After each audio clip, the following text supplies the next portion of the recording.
बिस्मिल्लाहिर्रहमानिर्रहीम, अस्सलाम वालेकुम, वेलकम टू माय चैनल। आज हम बनाने जा रहे हैं टर्किश लोकम। टर्किश डिलाइट कहते हैं इसे। ये टर्की में बहुत शौक से खाई जाती है। इसको स्वीट के तौर पे लिया जाता है चाय के साथ, जो वहाँ कहवा बनता है।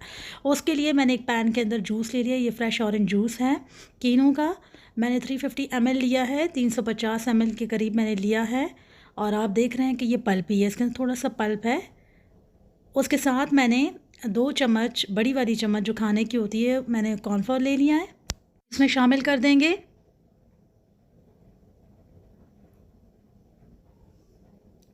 याद रहे कि यहाँ पर अभी मैंने चूल्हा ऑन नहीं किया।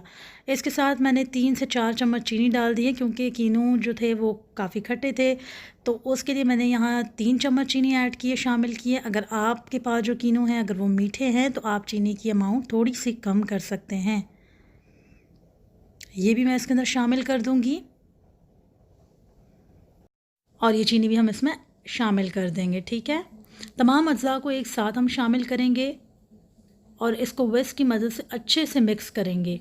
इसको मिक्स करना ज़रूरी है, क्योंकि जब हम इसे चूल्हे पे रखेंगे और उस टाइम अगर हमने इसे मिक्स करना चाहा तो इसमें गुठलियाँ बन जाएंगी। अब मैंने यहाँ चूल्हा ऑन कर दिया है।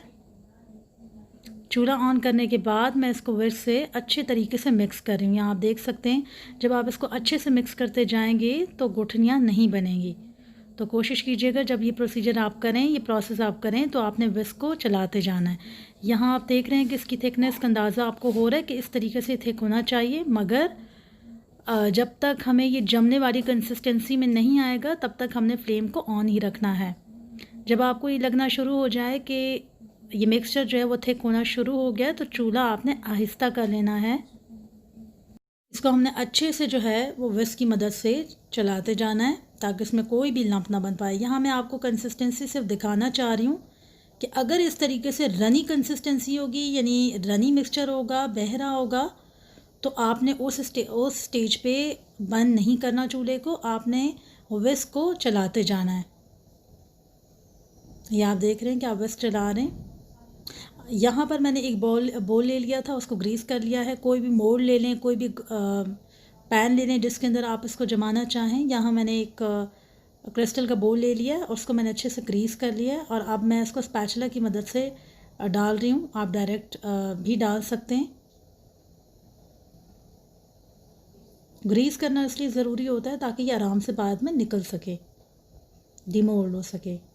तो यहाँ मैंने डाल दिए सारे मिक्सचर।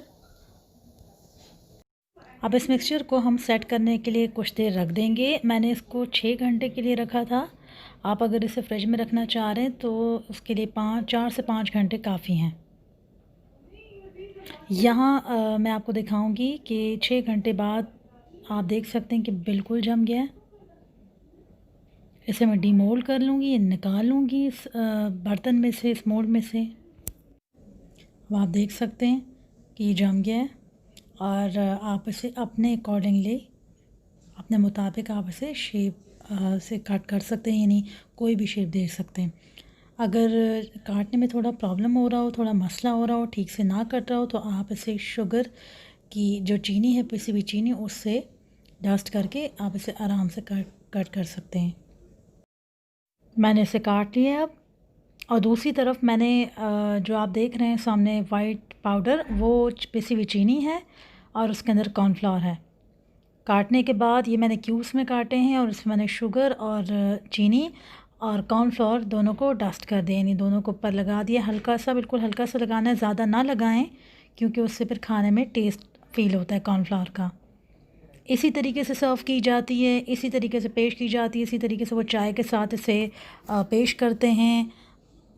जिस तरीके से हमारे यहाँ चाय के साथ बहुत सारी चीज़ें लवाजमात रखे जाते हैं, इस तरीके से टर्की का एक ये मेन डेज़र्ट है जिसको डिलाइट के तौर पे वो लोग लेते हैं, स्वीट के तौर पे लेते हैं।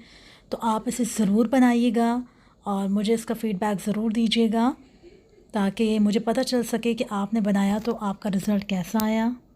किसी भी तरीके से गार्निश कर सकते हैं। मैंने इसे माल्टे के जो छिलके हैं, कीनों के छिलके, मैंने उनसे गार्निश किया है।